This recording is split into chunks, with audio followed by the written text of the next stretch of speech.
Yo, good morning, afternoon, or evening, whatever time you're tuning into this broadcast. It's Ishues, Coach Ish, back with another video. Let's talk some boxing. Going live from Island, New Jersey. I'm out here visiting my in-laws. Little brother just got married. You know what I'm saying?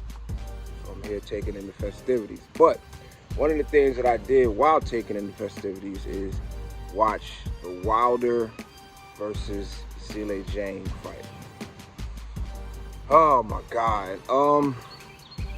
Wilder's trash.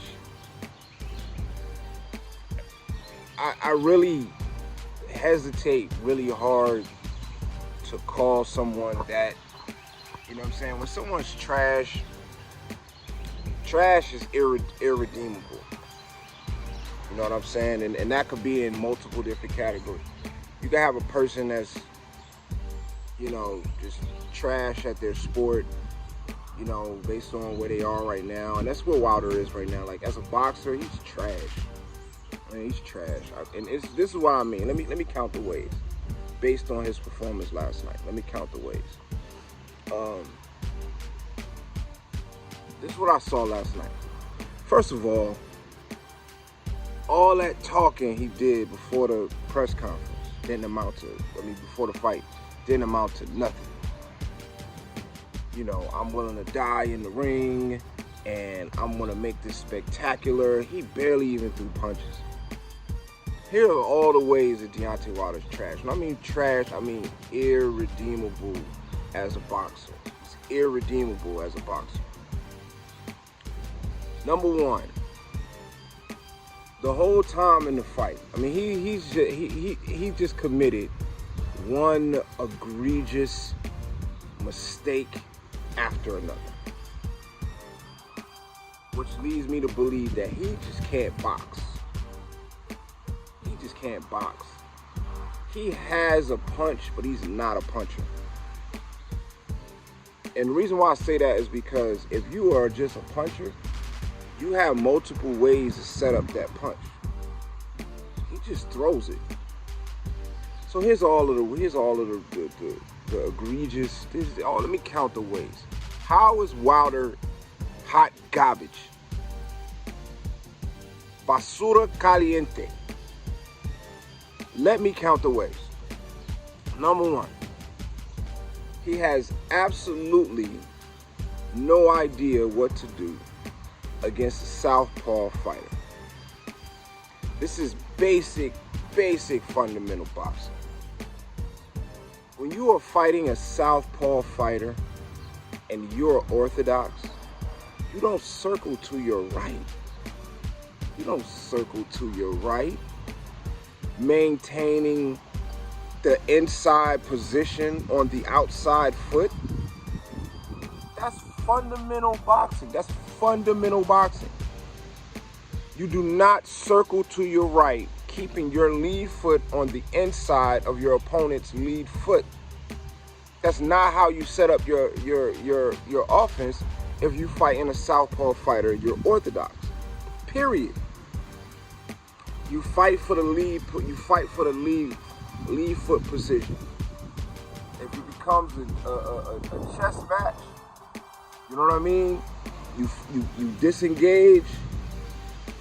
You might walk to the right, bang, bang, bang, throw a combo, and then roll to the left, or some sort of way to kind of trick your opponent and steal that lead foot position, and then circle to your left.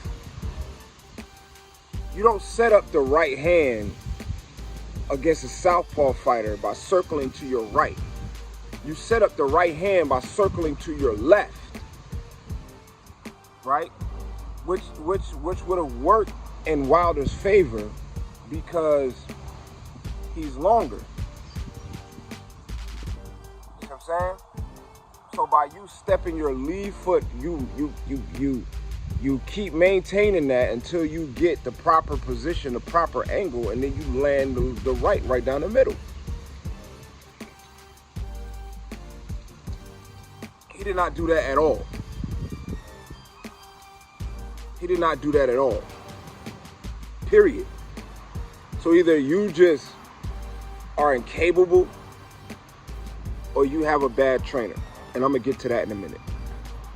So that's the first. His inability to establish lead foot dominance. Trash. Like my man Bubba Dub say. Trash. Right? Then, his inability to establish the jab. Now, if you're in an open stance, it's not as easy to establish a jab as it is if you're in a closed stance. But if you've been boxing as long as he's been boxing as a professional, you should know how to do this by now. So, to establish your jab, you parry down the middle and then you step off to the left. Parry down the middle, you step off with the jab to the left. Or you jab upstairs and you jab downstairs. Or you parry to the middle, jab to the body, roll to the left, jab upstairs, two right down the pipe. You know what I'm saying? He's sitting there, first of all, with the inferior lead foot position. He's sitting there pawing with the jab constantly. Pawing, and then he'll try some juvenile slap or some weak-looking hook. His lead hook is terrible. His lead hook is terrible. It's amateur level lead hook. He truly don't have no other punch but a right hand. And you would think if that's the case, and all you have is a right hand, you would come up with sophisticated ways to set that right hand up. That's why I say he's not even a puncher. He's not even a puncher because he doesn't have a sophisticated way of setting the punch up. He might have been the puncher. I think he's honestly taken a dip. He's regressed. So all he's doing, he's holding the right hand. He holds the right hand in a cocked position the whole time. If you hold your right hand right here, everyone knows you're going to throw it. Right here, everyone knows you're going to throw it.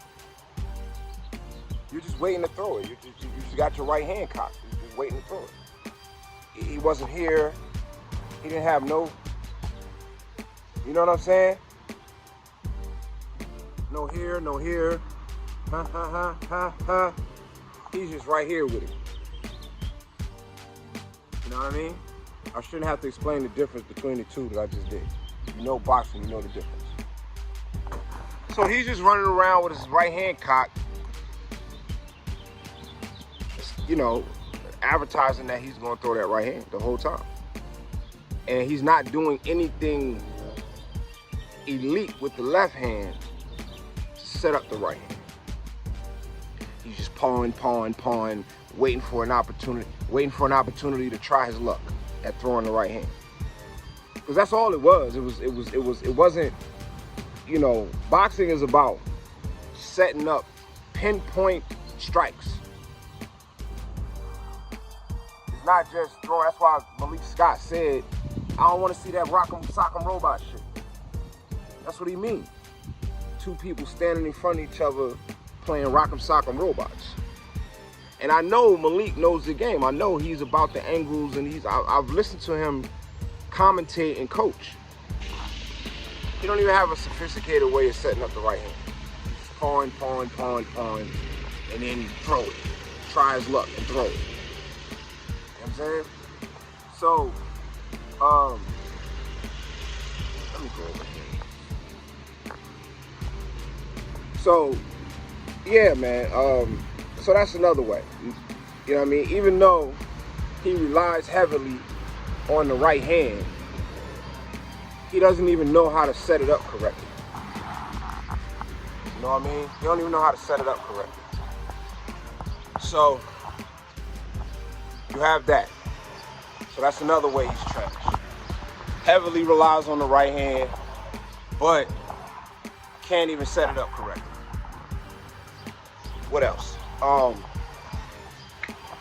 He's a horrible, horrible, horrible inside fighter. Right? He's a horrible inside fighter. Whenever Jane got in on the inside, Wilder is throwing slapping hooks. You know what I mean? And I can't even say it's because of his long arms. He just don't know how to. He just don't know how to fight on the inside at all. When somebody get in on the inside, when Jane got in on the inside and was landing them combinations and stuff, he looked like somebody who don't know how to fight when somebody get in on the inside and they just start panicking and frailing their arms and slapping. He has no idea how to end fight. His infighting is terrible, right? So you get in on the inside, it's terrible. I mean, he's garbage. So he has no jab to keep you from getting in on the inside. Then he has no inside game at all. Trash, like my man Bubba Dub said. Then he makes the insane mistake all the time of circling to the corners.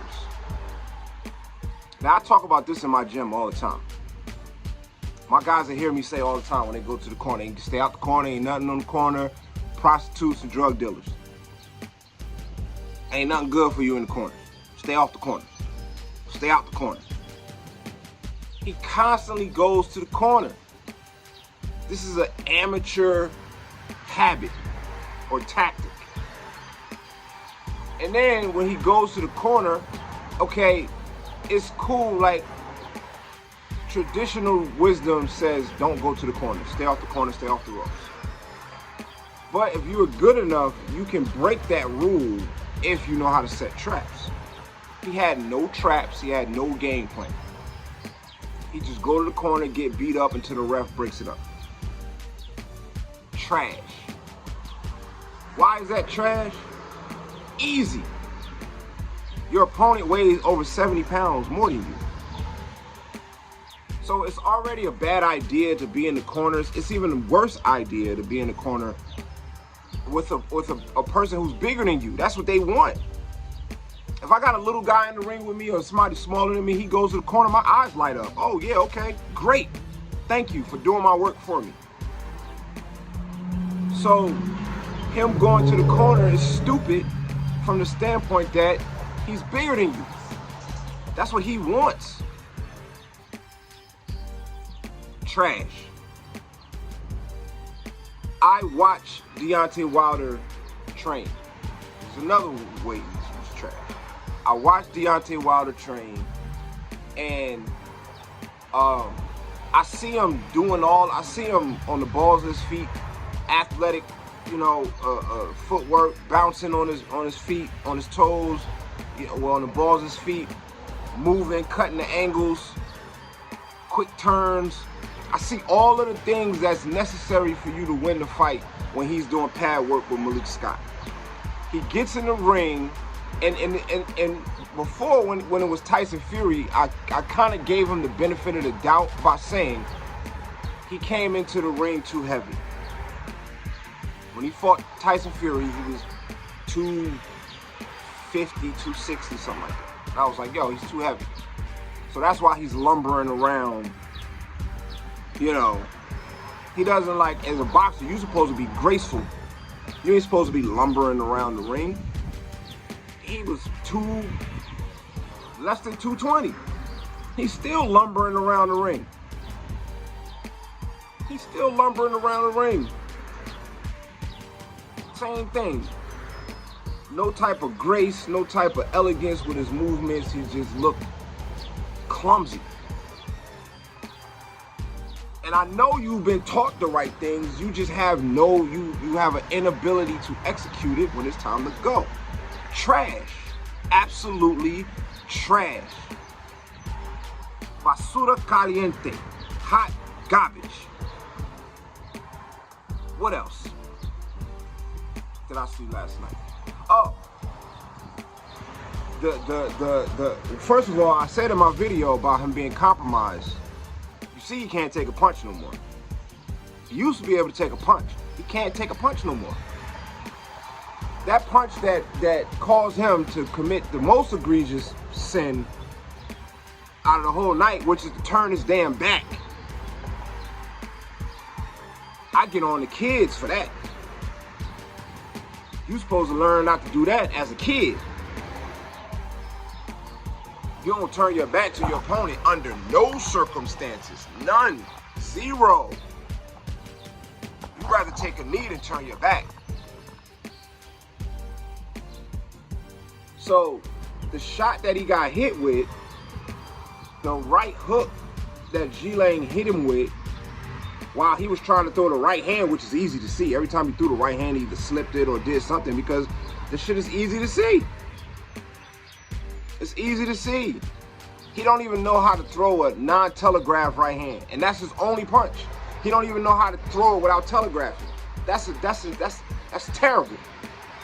So he threw the right hand. G-Lay pulled back, threw the right hook. The right hook barely hit him. Barely connected. And his response to it hit him, it barely connected so much that I had to keep watching it because it looked like it was staged. It looked like he didn't even hit him. So I had to keep watching it, and I seen, yeah, he did hit him. He just didn't hit him that hard. He just didn't hit him that hard. It was like a glancing shot, right? But his response to the glancing shot was to turn his back completely. You turned completely the opposite way.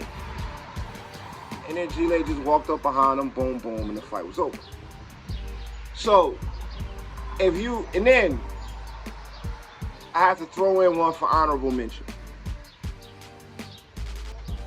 If I'm Malik Scott, after the fourth round, I would have stopped giving him instructions. I'm not even telling him nothing else. I'm right here. I'm not even telling him nothing else. So, his inability to follow his coach's instructions. All of that, he's garbage. He's done, and he should leave the sport. I said this before. I went back on it and watched this fight. But from here on out, I don't ever want to see Deantay Wilder fight again. I'm not commentating on his fights no more. I don't want to see him fight no more. But that's all I got. Let me get out of here. Like, comment, subscribe, share. Let's talk about it. Leave comments in my comments. I do go back and forth in my comments. And that's it. I'm out of here. Peace.